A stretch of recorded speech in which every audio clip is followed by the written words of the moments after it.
August 8, 1944. A wheat field near Saint-Yanyan-de-Cramesnil in Normandy, France. An American-designed tank, crewed by British soldiers, sits waiting in the pre-dawn mist along a hedgerow. Somewhere ahead, hidden in the haze, is the single most feared tank commander of the entire war, a man credited with destroying more than 130 Allied tanks and armored vehicles across 4 years of fighting, currently leading a column of German armor forward to counterattack the Allied breakout. Every soldier in this field has heard the stories about what happens when his tank appears. On paper, the machine waiting in the hedgerow to meet him has no business surviving the encounter. Its armor is roughly half the thickness of the vehicles it is about to face. Its standard gun cannot reliably penetrate their frontal plate at any range that matters. German crews have a nickname for it, Tommykocher, the Tommykocher, because when its own ammunition catches fire, the entire vehicle burns from the inside out in under a minute. American crews call it something worse. They call it the Ronson, after the cigarette lighter company, because supposedly it lights up first time every time. This is the reputation the tank carries into battle that morning. And yet, within minutes, from a range of under 200 meters, this exact tank, upgraded with a single non-standard cannon that most of its own army had rejected as unnecessary, puts 3 rounds into the side of the lead German tank and ends the career of the deadliest panzer ace in history before he ever knows what hit him. Its name was the M4 Sherman, and it may be the most underestimated weapon system of the Second World War. To understand why the Sherman exists in the form it does, you need to understand what the United States Army decided tanks were actually for in 1941, a full year before America entered a shooting war against Germany. American armored doctrine at the time, shaped heavily by the Army Ground Forces staff and by the influential tank destroyer lobby, drew a sharp line between 2 different jobs. Tanks, in this doctrine, existed to exploit breakthroughs, race through open country, disrupt enemy rear areas, and support infantry, not to slug it out with other tanks. That job, killing enemy armor, was supposed to belong to a separate branch entirely, purpose-built tank destroyers with high-velocity guns and thin armor, designed for speed and ambush rather than head-on engagement. This doctrine, whatever its theoretical merits, had a direct and lasting consequence for the Sherman's design brief. The tank did not need the biggest gun in the world. It needed to be reliable, mass-producible on a staggering scale, transportable by rail and by ship to multiple theaters on opposite sides of the planet, and simple enough for a drafted 18-year-old with a few months of training to maintain in the field without a specialist workshop. Every one of those requirements would end up mattering more than raw firepower, though almost nobody involved in writing the spec understood that yet. The vehicle that emerged from this brief, designated medium tank M4 and universally known as the Sherman after the American Civil War general, entered production in 1942 as a direct successor to the ungainly M3 Lee and Grant, tanks whose main gun was mounted awkwardly in a side sponson rather than a rotating turret. The Sherman fixed that immediately with a conventional turret mounting a 75mm gun, a weapon chosen specifically because it fired an effective high-explosive round for supporting infantry against bunkers and machine gun nests, the actual daily job the Army expected the tank to perform, rather than for killing other tanks, which its doctrine assumed would rarely happen. Combat weight ran between 30 and 33 tons, depending on variant, a genuinely lightweight machine by the standards of what it would eventually face. Frontal hull armor, measured around 51mm, angled at 56 degrees on the glacis for some effective improvement, with turret armor in a similar range, figures that would prove entirely adequate against the guns of 1942 and entirely inadequate against what German industry would field 2 years later. Power came from one of several available engines, depending on the manufacturer and production run, most famously the Continental R975 radial engine adapted from an aircraft design, though later production increasingly moved to twin GM diesel engines for improved reliability and reduced fire risk. Top speed sat around 24 to 30 miles per hour depending on configuration, with a crew of 5, commander, gunner, loader, driver, and assistant driver who doubled as the whole machine gunner. Suspension used a vertical volute spring system, later upgraded to a horizontal volute spring arrangement on the M4 A3E 8 variant that dramatically improved ride quality and off-road stability. None of these specifications, laid end to end, describe a tank designed to win a duel against a Panther or a Tiger. They describe a tank designed to be built by the tens of thousands, shipped across 2 oceans, and kept running by a supply chain stretched further than any army in history had ever attempted to sustain one. That production number is the single most important statistic in the Sherman's entire story. American factories built somewhere in the neighborhood of 49,000 Shermans across the war, a figure that dwarfs German Panther production of roughly 6,000 and Tiger production of under 1,500 combined. This was not simply a matter of American industrial capacity, though that mattered enormously. It was a deliberate strategic choice to build a merely adequate tank in overwhelming numbers rather than a superior tank in numbers too small to matter, a wager that the war would ultimately be decided by which side could put more functioning armored vehicles into the field on any given morning rather than which side's individual tank could win a fair fight. It was, in the coldest possible terms, a bet that logistics beats engineering, and it is a bet that, when the final ledger of the war was totaled, paid off completely, whatever it cost the individual crews who had to fight the war in the meantime, believing their own tank was inferior to whatever it met. If you are finding this deep dive into the engineering and combat history of the Second World War's most important tank useful, hit subscribe. It takes a second, costs nothing, and it helps the channel keep making this kind of content.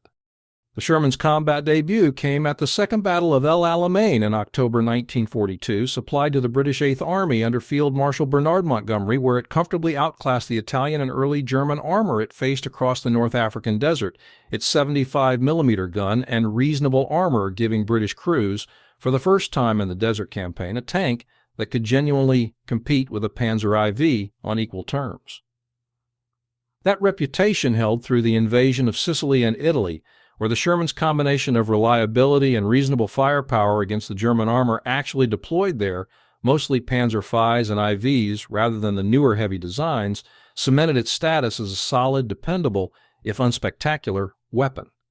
The reckoning came in Normandy in June 1944, when American, British, and Canadian Sherman crews began encountering Panthers and Tigers in numbers for the first time, tanks whose frontal armor the Sherman's standard 75mm gun simply could not defeat at any range that mattered, and whose own guns could kill a Sherman from ranges at which the Sherman could not effectively reply. The hedgerow country of the Norman bocage made this worse, compressing engagement ranges into the kind of close-quarters ambush terrain where a well-positioned Panther, exactly as it had proven fighting the Americans directly, could destroy an entire column before the surviving crews even identified where the shot had come from. American and British tank crews developed grim mathematics to describe what they believed it took to kill a Panther in a fair frontal fight, several Shermans attacking from multiple angles simultaneously, because a lone Sherman attacking head-on stood little realistic chance of penetrating the glacis before being destroyed itself.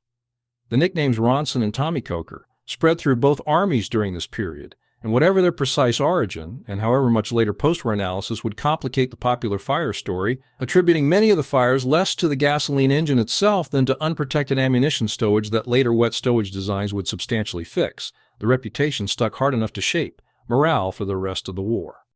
The British answer to the gun problem arrived in the form of the Sherman Firefly, a standard M4 hull rebuilt around a single decisive modification, the substitution of the British 17-pounder anti-tank gun in place of the standard American 75mm, a weapon powerful enough to kill a Panther or Tiger from the front at combat ranges the standard Sherman could never manage. The American Army, still committed to its tank destroyer doctrine, initially resisted widespread adoption of a heavier gun on its own tanks, leaving most American Sherman battalions to fight the Panther with the same underpowered 75mm gun through most of the Normandy campaign, though field commanders increasingly pushed for, and eventually received the improved 76mm gun on later production, Shermans, a weapon still inferior to the Firefly 17-pounder, but a meaningful improvement over the original. It was a Firefly commanded by Sergeant David Akins of a squadron, 1st Northamptonshire Yeomanry, that ended the war of Michael Wittmann, the German tank commander whose Tiger crews had destroyed dozens of Allied tanks across multiple campaigns, and whose reputation had grown large enough that his mere presence on a battlefield was treated as a serious tactical problem. On August 8, 1944, during the fighting around Saint-Yen-de-Cramsnil as part of Operation Totalize, Akins's Firefly and several other Allied tanks engaged a column of German armor that included Wittmann's Tiger at close range from a concealed hedgerow position, and within a short exchange Wittmann's tank was struck and destroyed, killing him along with his crew. The tank that ended the career of the war's most famous panzer ace was not a superior design meeting him on equal terms. It was an American hull built in the tens of thousands, with a British gun bolted in because the standard version could not do the job. The most complete tactical vindication of the Sherman's numbers over quality doctrine came at the Battle of Ercourt in September 1944, when the German 5th Panzer Army launched a major counterattack against the advancing American Third Army using 2 full panzer brigades equipped substantially with Panthers, engaging the American 4th Armored Division Shermans in what should have been, on paper, a one-sided slaughter given the gun and armor disparity between the two tanks. Thick morning fog compressed engagement ranges down to a few hundred meters, neutralizing the Panther's long-range gun advantage, and American crews used their tanks' faster turret traverse, superior gyro-stabilized gunnery allowing accurate fire on the move, and closer cooperation with supporting tank destroyers and artillery to repeatedly outmaneuver and flank German formations that could not bring their own numerical and technical advantages to bear in the confusion. Over several days of fighting around Ercourt, American forces destroyed a substantial number of German tanks, including dozens of Panthers, for considerably lighter losses of their own, a result that stunned German commanders who had expected their qualitatively superior tank to dominate the engagement and instead watched entire Panther companies get picked apart by a supposedly inferior American, designed fighting with better coordination, better crew training, and simple battlefield luck in the form of weather that erased the Panthers' one decisive advantage. Through the Battle of the Bulge in December 1944 and January 1945, Sherman crews continued absorbing the same brutal lesson in reverse. Whenever open ground and clear weather, let German Panthers and Tigers use their guns at range, while continuing to win the wider campaign through sheer weight of numbers, continuous replacement of destroyed vehicles that German industry simply could not match, and the arrival of upgraded Shermans, the 76mm gun M4, A3, E8, with its improved HVSS suspension, and, in limited numbers, additional Fireflies attached to American units, that gradually closed the gap in individual lethality, even as the numbers gap remained decisively in America's favor throughout. In the Pacific theater, the Sherman faced an entirely different and far less demanding opponent, Japanese armor that was, almost without exception, lighter, weaker gunned, and less well protected than anything fielded in Europe, and Shermans dominated Japanese tanks in every engagement they fought from Tarawa through Iwo Jima and Okinawa with a completeness that never required the desperate mathematics American and British crews had developed against Panthers in Normandy.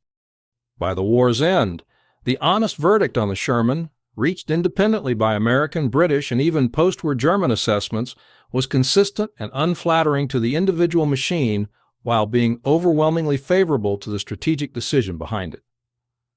In a fair one-on-one fight against a late-war Panther or Tiger, the standard Sherman lost more often than it won, and every crew who fought in 1 through 1944 and 1945 knew it. But the war was never fought as a series of fair one-on-one duels. It was fought as a contest between two industrial systems,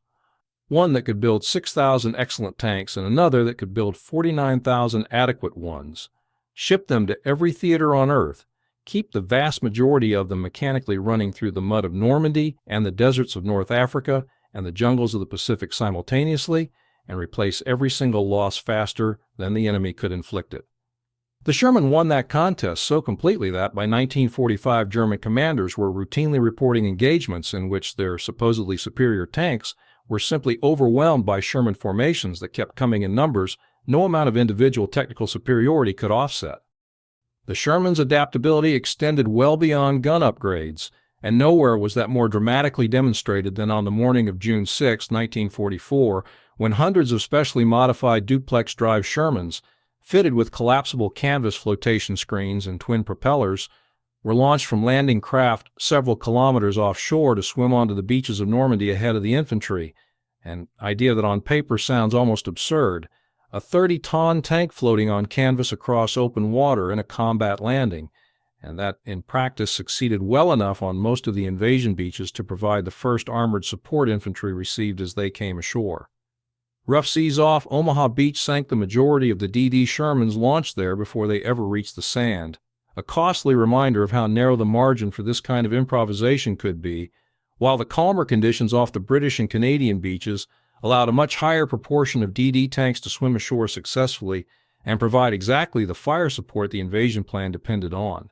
No German tank of the war, however superior its armor and gun, had ever been asked to do anything remotely like this, and the fact that the Sherman's simple adaptable hull could be modified into an amphibious assault vehicle without an entirely new design program says as much about its underlying versatility as any tank versus tank engagement ever could. That versatility carried the Sherman well past 1945. Variants and derivatives remained in frontline service with numerous armies for decades afterward. Seeing further combat in the Korean War in the early 1950s, where upgunned M4, A3, E8 Easy-8s again found themselves facing another generation of enemy armor and again relying on the same combination of reliability, numbers, and incremental upgrades that had carried them through the previous war. Israel fielded heavily modified Shermans, some rearmed with French 75mm high-velocity guns entirely different from the original weapon, well into the 1960s, and even used them in the 1967 Six-Day War and the 1973 Yom Kippur War, a quarter century after the type first entered production, a service life longer than that of almost any other tank design to emerge from the Second World War. A design doctrine built around mass production and continuous field modification, rather than a single fixed specification, turned out to have a shelf life its original designers never anticipated, still finding new life on new battlefields against new opponents long after the strategic logic that first justified building 49,000 of them had become a subject for historians rather than quartermasters. Return to the hedgerow at Sanyan-de-Cramsnil, August 1944. A tank with armor half as thick as the one it is about to fight, carrying a gun its own crew has had to fight their own army's doctrine to install, waits in the mist for the most feared tank commander in the war to come into range. Every criticism of the Sherman was accurate. Its standard gun could not reliably kill the tanks it was sent to fight. Its armor could be penetrated by nearly everything the enemy fielded by the middle of the war. Its own ammunition, stored without adequate protection in early production runs, turned it into exactly the kind of fire hazard its grim nicknames described. It lost the individual duel against a Panther or a Tiger often enough that entire tactical doctrines were built around avoiding that duel in the first place.